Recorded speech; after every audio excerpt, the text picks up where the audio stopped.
महसूलशाही या आपल्या हक्काच्या चॅनलवर पुन्हा आपले स्वागत आहे. समजा एखाद्याने आयुष्याची सगळी जमापुंजी लावून एक जमीन खरेदी केली आहे. सर्व कायदेशीर सोपस्कार पार पाडले, पैसे दिले, नोंदणी केली, पण अचानक 10-15 वर्षांनी कुणीतरी येतं आणि सांगतं की ही जमीन तुमची नाही. आणि आश्चर्याची गोष्ट म्हणजे कायदाही त्यांच्या बाजूने उभा राहतो. बापरे, हे ऐकायला खूपच भयानक वाटतं. हो ना. एका सामान्य खरेदीदारासाठी ही अक्षरशः एक वाईट स्वप्नासारखी स्थिती असू शकते. आजच्या या व्हिडिओमध्ये आपण सर्वोच्च न्यायालयाचा 7 मे 2026चा अत्यंत महत्त्वाचा आणि ऐतिहासिक निकाल कसा पाहणार आहोत याची थोडक्यात माहिती घेणार आहोत. नक्कीच. जमिनीच्या मालकी हक्काचे आणि SC/ST प्रवर्गातील जमिनीच्या खरेदी विक्रीचे जुने नियम या निकालामुळे कसे बदलणार आहेत हे आपण बघू. विषय खूप गंभीर आहे, त्यामुळे हा व्हिडिओ शेवटपर्यंत नक्की बघा. चला तर मग कायद्याचं आणि तुमच्या फायद्याचं बोलूयात. हो, म्हणजे हा विषय मुळातच इतका गुंतागुंतीचा आहे ना, की अनेकदा लोक गोंधळून जातात. जेव्हा आपण जमिनीच्या व्यवहारांबद्दल बोलतो तेव्हा तिथे फक्त कागदावर सह्या होत नसतात. बरोबर. तिथे अनेक कायद्यांची, धोरणांची आणि जुन्या नियमांची कसोटी लागलेली असते. आणि आज आपण ज्या प्रकरणावर चर्चा करणार आहोत ना, ते प्रकरण कायद्याच्या याच गुंतागुंतीवर प्रकाश टाकतं. अगदी. आणि म्हणूनच आपण अगदी सुरुवातीपासून या विषयाची उकल करूया. म्हणजे आपण नेहमी पाहतो की लोक जमीन घेताना 7-12 तपासतात, वकील लावतात. एकदा पैसे देऊन 7-12 नावावर झाला की विषय संपला ना. लोकांच्या मनात हीच धारणा असते. सामान्य व्यवहारात तसं असतं. पण जेव्हा SC आणि ST प्रवर्गातील व्यक्तींची जमीन खरेदी करण्याचा विषय येतो तेव्हा एक वेगळीच भीती असते. मुळात अशा जमिनींच्या खरेदीबाबत जुना कायदा नक्की काय सांगतो? हा खूप मूलभूत प्रश्न आहे. आता कसं आहे, कायद्याची निर्मिती का झाली हे समजल्याशिवाय आपल्याला सर्वोच्च न्यायालयाचा निकाल समजणार नाही. अच्छा. भारताच्या इतिहासात अनेक उपेक्षित आणि वंचित घटकांना स्वतःच्या हक्काची जमीन नव्हती. त्यामुळे शासनाने अशा घटकांना उपजीविकेसाठी जमिनी दिल्या. पण इथे एक धोका होता. कसला धोका?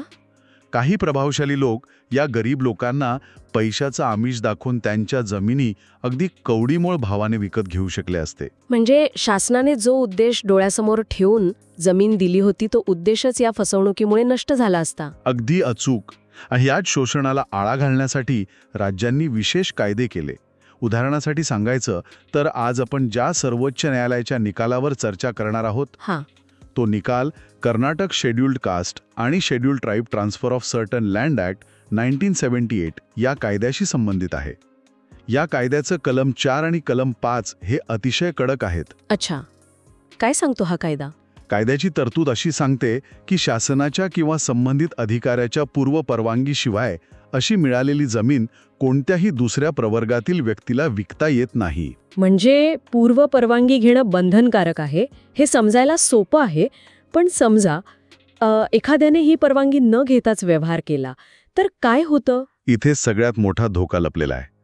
सोप्या भाषेत सांगायचं तर जर कुणी परवानगीशिवाय जमीन विकत घेतली, पैसे दिले आणि खरेदी खत केलं तरीही तो व्यवहार कायद्याच्या नजरेत शून्य म्हणजेच पूर्णपणे बेकायदेशीर मानला जातो. अरे चा, म्हणजे तो व्यवहार कधी अस्तित्वात आलाच नाही असं कायदा मानतो. होय. आणि सामान्य नागरिकाला किंवा त्या खरेदीदाराला होणारा याचा परिणाम खूप भयंकर असतो. कारण अशा परिस्थितीत असिस्टंट कमिशनर ती जमीन कोणत्याही क्षणी काढून घेऊ शकतात. बापरे. आणि ती जमीन पुन्हा त्या मूळ मालकाला दिली जाते, ज्यामुळे खरेदीदाराचं जे लाखो रुपयांचं नुकसान होतं त्याची कोणतीही भरपाई मिळत नाही. एक मिनिट, हे ऐकायला थोडं विचित्र वाटतंय. जर एखाद्या प्रामाणिक खरेदीदाराने बाजारात चालू असलेल्या भावाने पूर्ण पैसे देऊन जमीन घेतली असेल तर केवळ एका परवानगीच्या अभावामुळे त्याची सगळी गुंतवणूक मातीमोल होते. हा तर अन्याय आहे ना. हाच तो विरोधाभास आहे.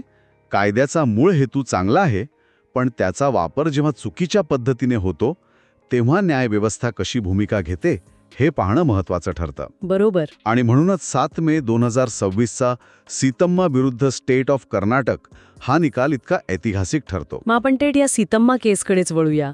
ज्या प्रकारे या जुन्या कायद्याच्या तरतुदी आहेत त्यावरून या सीतम्मांना खूप मोठा फटका बसला असेल. या केसमध्ये नक्की काय घडलं? या केसचा प्रवास खूप काही शिकवणार आहे.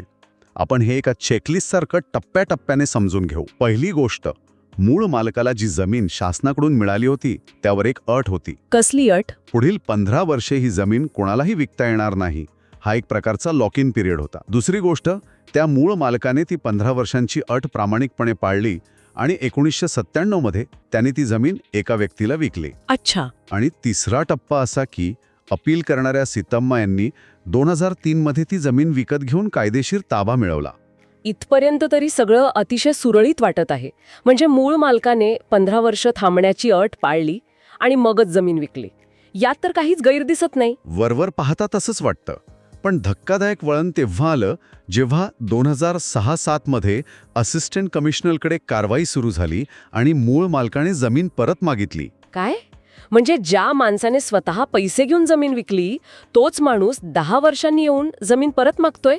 स्वतःचे पैसेही खिसात घालायचे आणि नंतर जमीनही परत मागायची. होय, आणि इथेच एक विचार करायला लावणारी स्थिती निर्माण होते.